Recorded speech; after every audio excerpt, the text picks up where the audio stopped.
Sussan Ley is the opposition leader and she joins us now in the studio. Sussan, I'm sorry that this is the occasion under which we are in the studio. You've spent a lot of time today in and around Bondi and with the Jewish community. What are they saying to you?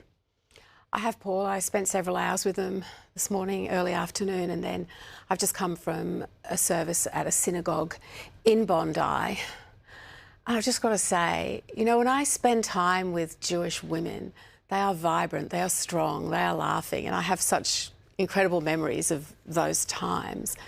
To sit with a group of Jewish women and just hear them quietly sobbing tonight was one of the toughest things about all of this for me, because they have lost so much and there is palpable anger. Yes, there's deep sorrow and deep distress and all of the things that you and your amazing programming, Sky News, Shari, who I just thought was incredible last night and incredible today, and all of your programs have captured so well. But you have to hear that anger for yourself when you walk the streets, as I did, and people stop you, and not angry with me, but they're very angry, can I be frank, with the government. Because they say they're tired of all these words and the words have got to stop and something has to be done. And my point today in the call that I made publicly to the Prime Minister was I've offered bipartisan support for any measures that need to come through the agencies, the policing services, etc., in the immediate response. But we have the report from Gillian Siegel, and it is comprehensive and it has recommendations and it has been sitting there for months and it needs to be acted on. Because, Paul, you're mentioning these National Cabinet recommendations, you know, all very sensible and so on, as I'm sure we'll start to look through them. But it takes a long time for the states to do anything. You know that. They sit around the table, they put out some nice communiques, and then everything sort of goes into a bit of a black hole. But this report is done. These recommendations are ready to be implemented. And it needs to happen because the community needs to see action. Yeah, and I know that some people have been specifically angry about the Prime Minister also having the Islamophobia report, but that's on his desk too. That's the issue here, is that these are long-standing issues, and I'm not talking about the historic, I'm talking about the reality of Australia and how to deal with them. He's got this information, he's got these advocates, but again, that sense of urgency and the community, because we all know the truth is that no community, any community, can have some permanent bubble and guarantee of absolute safety at all times. But when it itself is saying part of why we feel unsafe is because of recommendation 1 through... What does it say to you about the lack of urgency or ongoing public engagement about wanting to allay those fears? Exactly.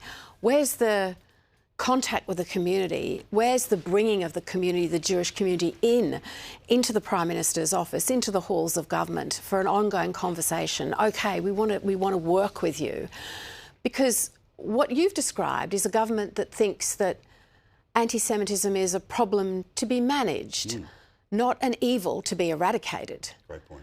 And that's what's making the community so angry and distressed. I spoke to a young man tonight who just came up to me and told me how someone had died in his arms and how 2 other people, he'd held them waiting for help to arrive. And just to look into his eyes and see what he had been through less than 24 hours ago. And I said to him, "Where are you going now?" And he said, "I'm going home alone." Wow. I really worry about that. I worry about the trauma, the fact that no one has words for this and no one can describe the effect that it's going to have, except to say that it has changed the country forever. But our leaders need to take action, and anti-Semitism has been boiling since October 7, 2023. I have spoken to so many members of the Jewish community in the last 2 years. You have too. Your reporters have, and they've had these examples. And I can't believe that we just haven't seen where this would go in terms of our Prime Minister and his ministers and the actions that they haven't taken to address this hideous, hideous scourge. So as you know, Josh Frydenberg did a documentary for us. One of the questions that he asked one of the great modern Prime Ministers in John Howard was, what would he have done if he was leading Australia in and after the time of October the 7th? He said he would have picked up the phone to the then opposition leader, Kim Beazley, and would have, let's stand together in the Prime Minister's courtyard, equal standing, and let's say what is acceptable and not acceptable, what is the red lines, and what is the need to deal with the scourge. Has any offer been made to you to be briefed about what the government knows? I spoke to the Prime Minister last night and again this morning, and I asked for a security briefing, which I had later today, and that's as far as it's gone, and I appreciate that. But the Prime Minister knows how we feel. We called for a national cabinet months ago. We called for the states and the Commonwealth to sit at the table and work out, OK, how do we get through this? How do we work together? How do we stop making excuses about things that can't be done and work on the things that can be done, should be done and must be done? We called for that.